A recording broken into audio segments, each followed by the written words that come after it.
Hello and welcome to the Week 14 edition of the Pickwatch Podcast. I am Casey Joyner, the football scientist.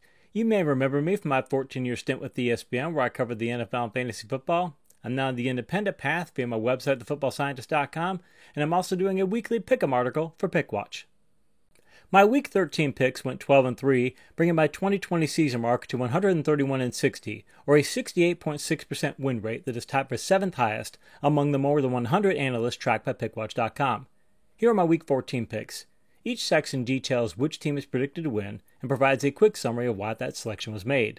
The picks also contain a confidence value for each selection based on a 1 to 10 scale, with 10 being the most confident and 1 being the least confident. Now on to the picks. Let's start with the Thursday night kickoff game of New England at the LA Rams. Posting strong yardage totals has not been a problem for the Rams offense of late, but putting up strong point totals on the scoreboard had been an issue prior to LA racking up 38 points against Arizona last week. To be fair, 7 of those points were courtesy of a pick six, yet let's not forget that the Rams also had 3 touchdown drives of 75 or more yards. Los Angeles has also been a takeaway machine on defense as the Rams have taken the ball away 2 or more times in 6 straight contests. The Patriots are coming off of their best game of the year, a 45-0 destruction of the Chargers, but they don't have anywhere near the dual platoon big playability of the Rams. So Los Angeles does a selection of this one with a confidence level of 4. Let's start the Sunday games with Denver at Carolina. Carolina's offense hasn't been anywhere near as impactful without Christian McCaffrey in the lineup, but the Panthers have posted 23 or more points and 370 more offensive yards in the past 3 games without the benefit of McCaffrey. That offers upside potential against a Broncos squad that has allowed 30 or more points in 4 of the past 6 games, even before taking into consideration that McCaffrey has a very good chance of returning from injury this week. Denver also has huge problems of giveaways, as they have turned the ball over 12 times in the past 4 weeks. Combine that with Carolina's 11-game streak of posting at least 1 takeaway, and this being a home game for the Panthers, and it leans this pick in Carolina's direction with a confidence level of 4. Now let's take a look at Houston and Chicago. Houston has been a vastly improved team since their Week 8 bye, as the Texans have won 3 of the last 5 games, and their losses against the Browns and Colts, 2 playoff-caliber clubs, were by a total of 9 points. A lot of the credit can go to a Houston offense that has racked up 370 more offensive yards in 4 of those contests, but the defense also deserves its share of credit for holding foes to under 300 passing yards on 4 occasions in that span. As much blame as people want to give Chicago's offense for the club's 6-game losing streak, the defense is the true culprit, as the Bears have allowed 75 points and 853 offensive yards over the past 2 weeks. The state of the defenses will likely turn this into a shootout game that highly favors the Texans, so Houston is the go-to option here with a confidence level of 4. This isn't the most scintillating game of Week 14, Dallas at Cincinnati.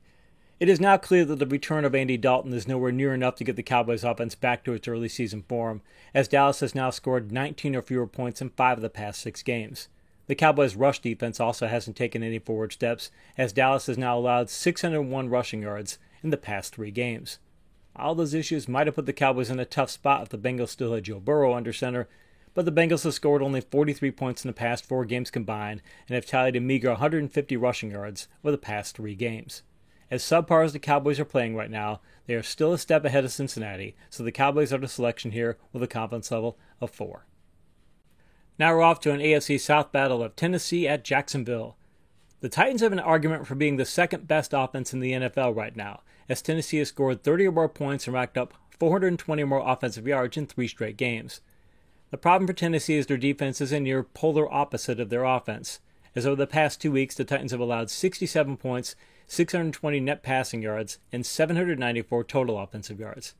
That could be an issue against the Jaguars' offense that has tallied 765 yards over the past 2 weeks, but Jacksonville has also posted 8 giveaways over the past 3 games and hasn't scored more than 24 points since Week 9.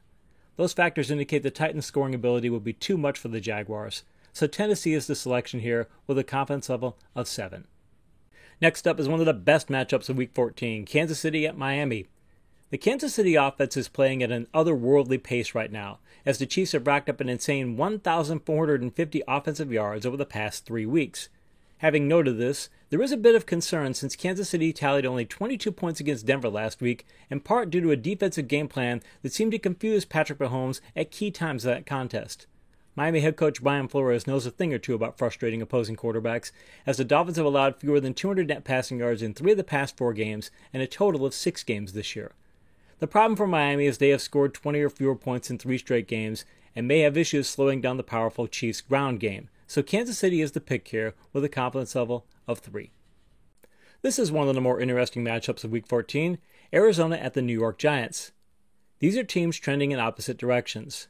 The Cardinals have lost 4 of their last 5 and got their only win in that span on the miracle Hail Mary pass to DeAndre Hopkins. The Giants have won 4 straight and 5 of the past 7, and their 2 losses in that span were by a total of 3 points. Arizona's problem is aerial production, as this pass-centric offense has tallied a total of 300 net passing yards over the past 2 weeks. Part of that decline is because Bill Belichick's defensive game plan may have given opponents the blueprint for stopping Arizona's passing game. That is a bad sign against the Giants' defense that has held its last 3 foes to a total of 521 passing yards, a span that included shutting down the powerhouse Seahawks offense. Look for Big Blue's defense in a cross-country road game for the Cardinals to keep the trends of these teams going in the same direction and lead New York to a victory with a confidence level of 5. Now we take a look at what used to be a classic NFC Central matchup, Minnesota at Tampa Bay.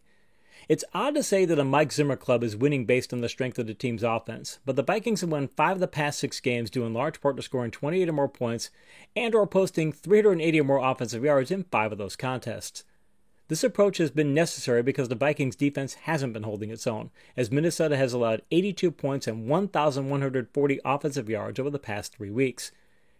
Tom Brady has been taking a ton of grief for Tampa Bay losing 3 out of 4 games, but the Buccaneers gave up 92 points and a ridiculous 1,376 offensive yards in those losses.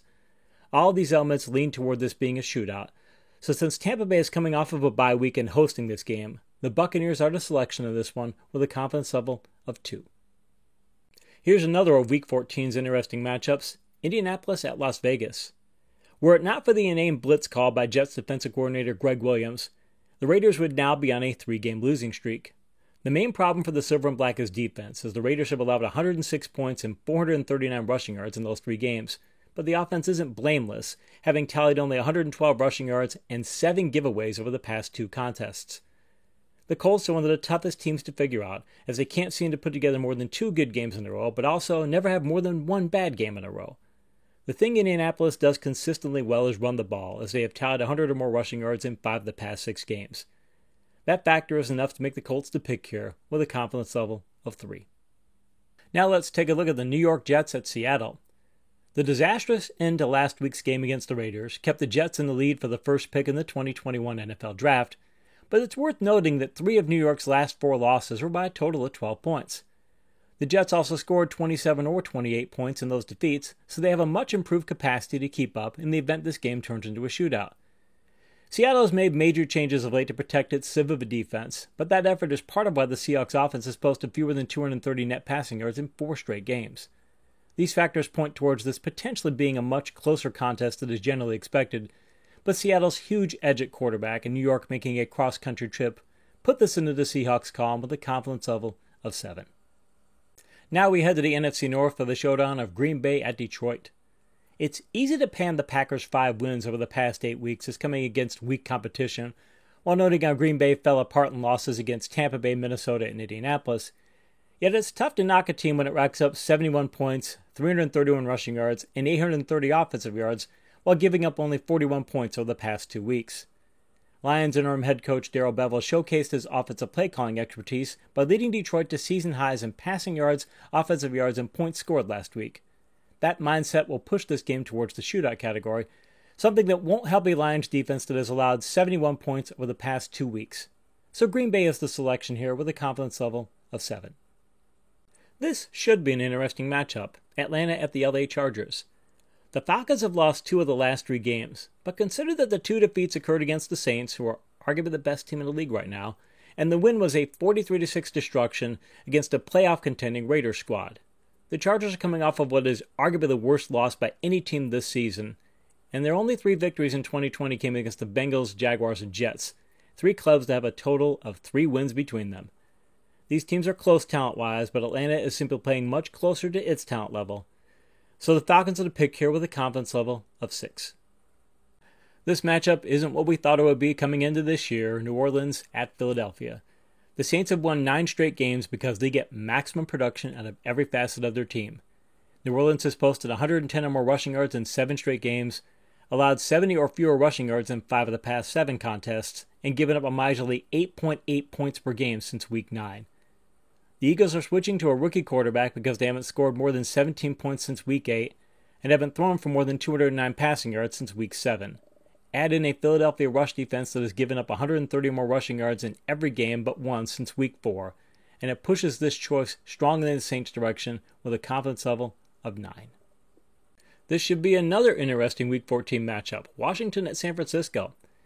Washington's win over an undefeated Pittsburgh squad has put them on the radar screen of the football world. Yet it should be noted that the football team has won 4 out of its last 6 contests, and its 2 losses in that span were by a total of 6 points. Defense is the main reason for the turnaround, as over the past 3 games, Washington has tallied 5 takeaways while giving up only 151 rushing yards and 42 points. San Francisco has lost 4 of the past 5, mainly because of frequent turnovers, having registered 13 giveaways in that span. Compare that trend to Washington having only 3 giveaways in the past 4 games, and the football team is the pick here with a confidence level of 5. Now we take a look at the marquee game of Week 14, Pittsburgh at Buffalo. The cracks in the Steelers' armor have become clearer over the past 6 games, as Pittsburgh has given up 120 more rushing yards 4 times in that span and gained fewer than 70 rushing yards on 5 occasions. The Steelers' offense is also now on something of a slump, having scored only 36 points over the past 2 weeks. Buffalo's offense went through its own midseason slump, but the Bills have scored 27 or more points in 4 straight weeks and are seemingly back to their early season elite form. With Pittsburgh trending in the wrong direction and the Bills trending in the right direction while hosting this contest, Buffalo is the selection here with a confidence level of 4. We close the week out with the Monday night matchup of Baltimore at Cleveland. Cleveland head coach Kevin Stefanski deserves a ton of Coach of the Year consideration for leading the Browns to their first winning record since 2007. No team can boast of a 1-2 running back combination as powerful as Nick Chubb and Kareem Hunt, as that duo has led Cleveland to rush for 693 yards over the past 4 games. As impressive as that is, no team in the league has a better overall ground attack than Baltimore, a factor that led the Ravens to post a ridiculous 294 rushing yards against Dallas on Tuesday night. Both of these teams have hit or miss rush defenses, so that's a push factor, but Cleveland has shown much more upside in its passing game. Combine that with this being a home contest for the Browns, and they earn this pick with a confidence level of 4.